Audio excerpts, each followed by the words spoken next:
Who do you see on the horizon for 2028 in the Democratic primary? Right now? Yeah.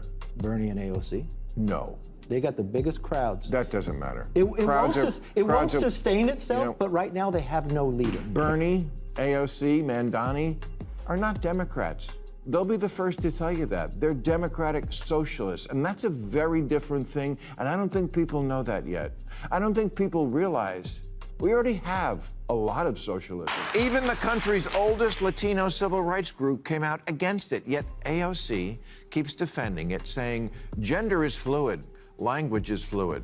Yes, and Latino voters are fluid. Bill Maher has gone after AOC, and it is not pretty. Maher never really warmed up to the New York Congresswoman when she first appeared on the political scene, and her recent statements combined with her progressive politics have not helped her at all. Across several heated moments on his show Real Time with Bill Maher, the straight-talking comedian has come at AOC hard. It is sharp, it is bold, and you do not want to miss it. So hit that subscribe button if you have not already. Let us get into it. James Carville knew how to win, and he blamed the Democratic losses this November 2nd on stupid wokeness, to which AOC fired back that wokeness is a term almost exclusively used by older people these days.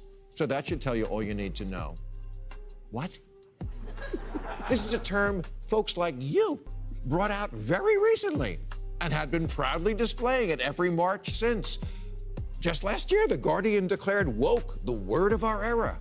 I guess they didn't get the memo from the Mean Girls Club. AOC has always been closely connected to woke politics, and many critics say she seems more and more out of touch with regular people and their everyday problems. The New York Congresswoman used to wear the word woke like a badge of honor, showing it off proudly at rallies and events across her state, as if it made her better than everyone else. But things have changed. Today, the word woke is widely seen as a label for people who are disconnected from real everyday issues. Now that the pushback has grown too loud to ignore, AOC seems to be slowly stepping back, trying to fix her image and distance herself from the very ideas she used to brag about. But Bill Maher is not buying it. On Real Time with Bill Maher, he calls her out directly, making sure she cannot quietly rewrite her own story. It is honest, sharp, and you do not want to miss it. What a great strategy, never missing an opportunity to remind voters how lame and clueless and hopelessly uncool they are, especially since those are the ones who actually vote. But okay, fine. What word would you like us to use for the plainly insane excesses of the left that are not liberalism, but something completely different? Because you can't have that word liberal from us and think it should cover things like canceling Lincoln and teaching third graders their oppressors. That's all your new thing. This is exactly why so many people like Maher. He does not soften things up or carefully pick his words to protect himself. He just says what most people are too scared to say. If AOC is now trying to walk away from the word woke, that raises a fair question. Then what do we call the extreme ideas that came along with it? For years, certain things have been pushed into the mainstream that most people simply do not agree with. The idea that a man can just say he is a woman and that is the end of it. The idea that children should be able to make life-changing decisions without their parents having any say. The idea that biological males should be allowed to compete in women's sports. These are the kinds of things people connect with woke culture. So if AOC wants to drop the label, fine, but the ideas are still there. Maher's point is straightforward. You can change the name all you want, but the problems underneath it do not go away. People are still going to push back. Every month I see a new poll reporting how much Latinos despise the woke term Latinx. It's about as popular with them as a reboot of Speedy Gonzales.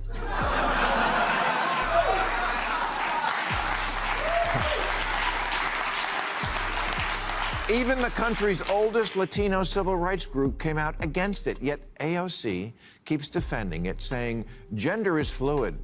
It is hard to forget how hard liberals pushed the term Latinx, with people like Gavin Newsom and AOC leading the charge. It was sold as modern and inclusive. But from the very beginning, a large part of the Latino community had no idea what it even meant, and many flat out rejected it. Polls and street interviews clearly showed that the very people this word was meant to help did not connect with it at all. Yet the push kept going, as if the activists promoting it were not even listening to the community they claim to speak for. Then the backlash hit hard. When it became impossible to look the other way, Gavin Newsom quietly backed off and stopped using the term. Ock, on the other hand, stuck with it, saying language changes and evolves. But for a lot of voters, that response felt arrogant and out of touch. Moments like these did not start a healthy debate. They slowly chipped away at trust, and in the end, that loss of trust showed up at the ballot box. And more of them now than ever are identifying as Republican.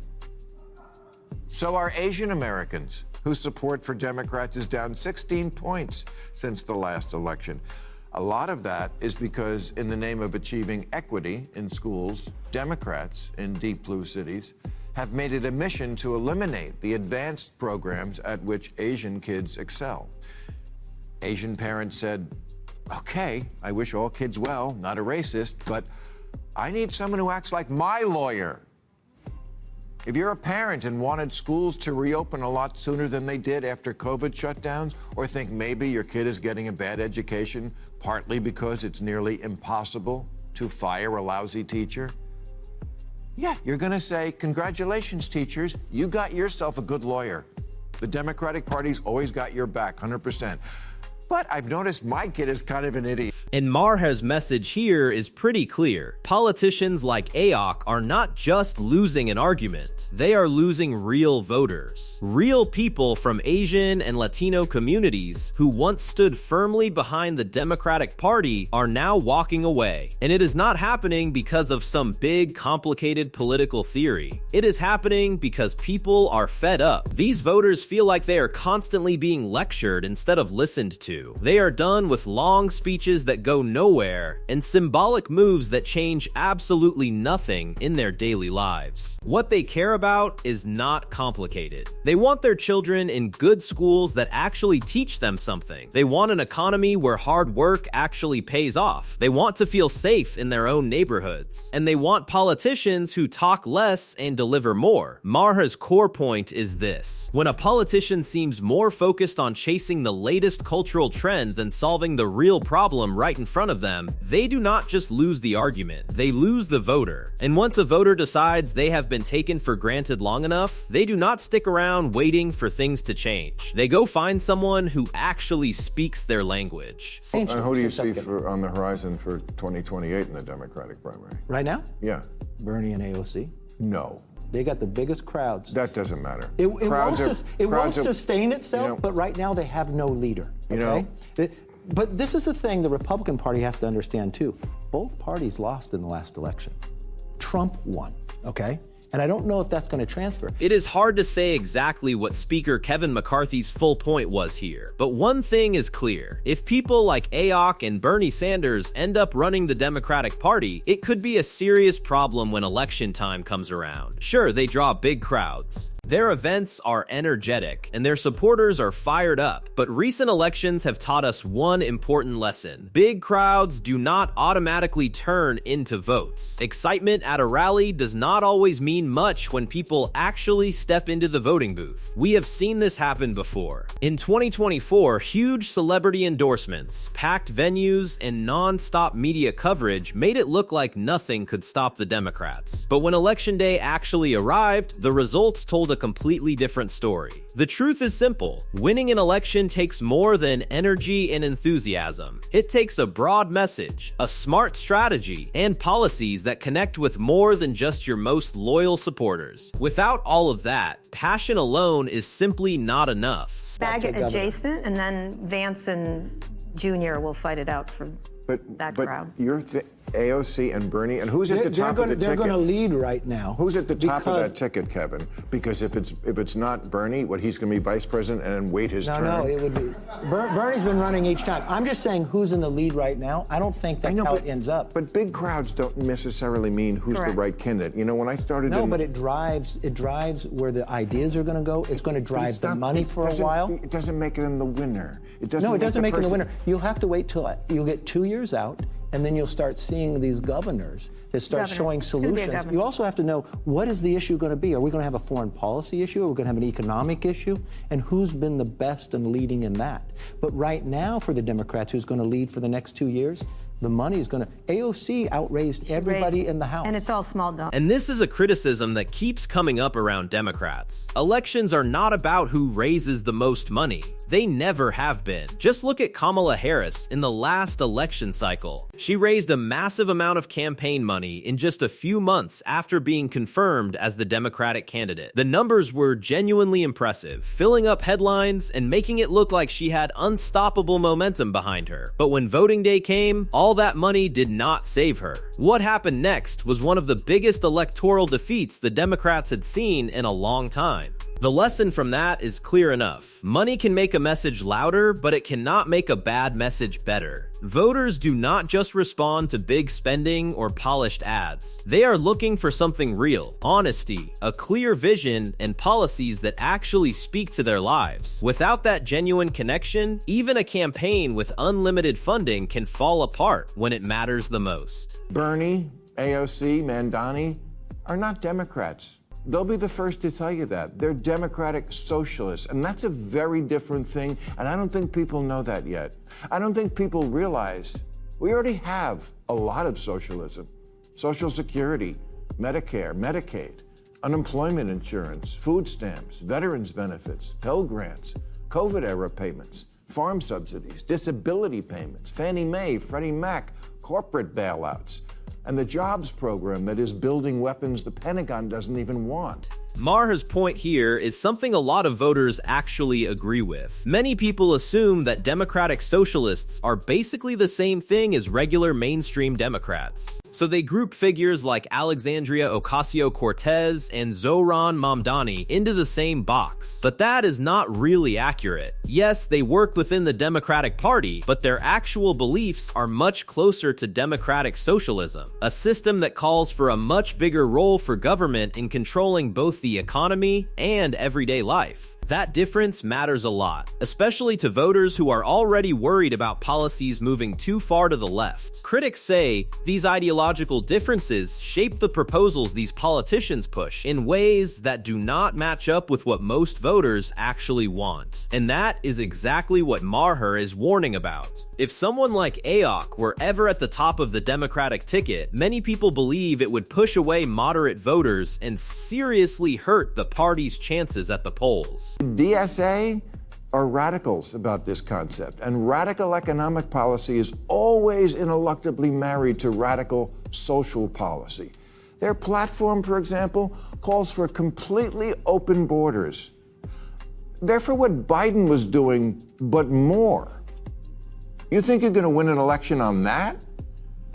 This just seems like more extremism at a time when Americans are begging both parties, please, could just one of you act normal? Maher really lays it all out here. His view is simple. There is no clear path to victory for AOC as long as she keeps doubling down on what her critics call extreme progressive politics and democratic socialist ideas. These positions might get her base excited, but they push away the moderate voters who ultimately decide national elections. In the end, it comes down to political reality versus sticking to personal beliefs. Policies in places like New York, things like expanded public benefits that critics say could cover free early childhood education for undocumented immigrants, are exactly the kind of issues that feed this concern. Then add in proposals like free expanded public transit, ideas linked to figures like Zohran Mamdani during local campaigns, and Maher believes the image gets even harder to defend. His argument is simple. Fair or not, these kinds of policies shape how voters see a candidate, and how voters see you is often what decides whether you win or lose on election day. Police or military in the streets.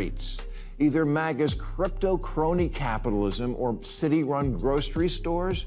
No, I don't want that. I want a Democrat who reassures me if you like your Whole Foods, you can keep your Whole Foods. When you look at the bigger picture, Maher's core argument cuts right through all the noise. Elections are not won on ideology alone. They are won on trust, on perception, and on a real connection with everyday people. Figures like Alexandria Ocasio-Cortez can absolutely fire up a loyal and vocal base. But that kind of energy does not always spread wide enough to win a national election. More and more voters are becoming skeptical of political messaging that feels disconnected from their actual daily lives. And they are choosing stability, opportunity, and practical answers over bold ideological visions. The lesson is simple, but keeps getting ignored. Momentum, money, and media attention mean very little if you cannot build broad appeal. If the Democratic Party keeps failing to find that balance, it will keep making the same mistakes over and over again. And as Maher points out, in politics, ignoring those warning signs does not just cost you headlines, it costs you elections. And on that note, we wrap up today's video. If you enjoyed it, hit the like button and subscribe to the channel for more content like this. Thanks for watching.